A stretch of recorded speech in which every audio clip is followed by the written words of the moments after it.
Assalamualaikum warahmatullahi wabarakatuh.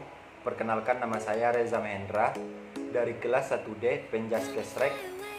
Baiklah, di sini saya akan mempresentasikan lompat jangkit dalam mata kuliah atletik dasar. Baiklah, sebelum kita masuk ke lompat jangkit, kita harus tahu dulu apa pengertian lompat jangkit. Lompat jangkit adalah cabang olahraga atletik di mana atlet mengkombinasikan kecepatan, kekuatan, dan kelincahan untuk melemparkan dirinya sejauh mungkin dari titik mula. Sama seperti lompat jauh, kedua olahraga ini disebut lompat horizontal. Setelah kita mengetahui apa itu lompat jangkit, kita harus tahu teknik lompat jangkit. Teknik lompat jangkit sebetulnya hampir sama dengan teknik lompat jauh. Perbedaannya terletak pada lompat jangkit sebelum melakukan tolakan.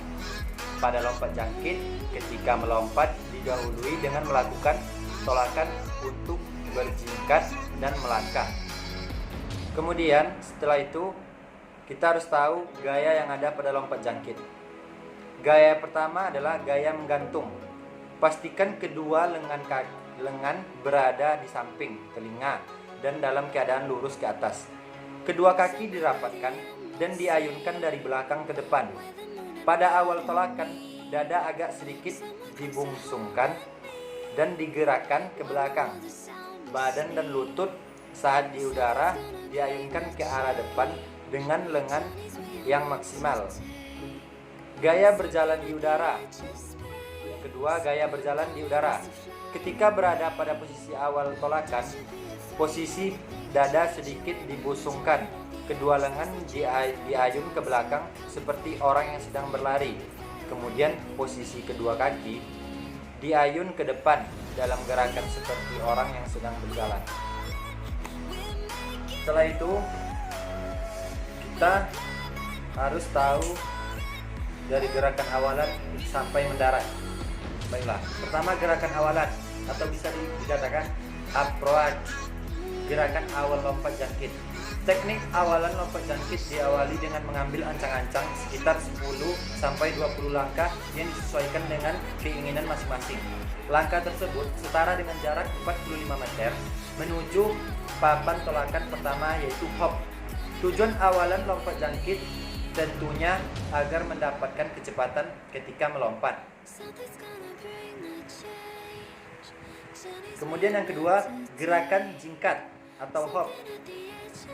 Lompatan pertama dilakukan dengan menggunakan kaki terkuat kalian untuk melakukan tolakan. Selain itu, jika kalian menggunakan kaki terkuat sebelah kanan, maka mendaratnya dengan kaki kanan lagi. Bentuk gerakan inilah yang dinamakan dengan berjingkat atau hook.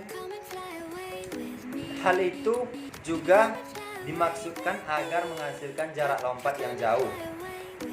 Yang ketiga, gerakan langkah atau step. Gerakan langkah lompat jangkit. Tolakan kedua pada tahap step ini dapat dilakukan menggunakan kaki yang sama pada tolakan pertama, yakni kaki terkuat.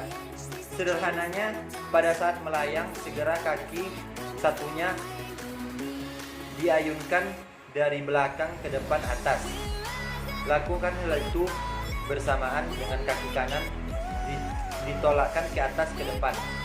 Yang keempat, gerakan lompat atau jump. Pada tahap lompat, kaki terkuat tetap digunakan untuk melakukan tolakan.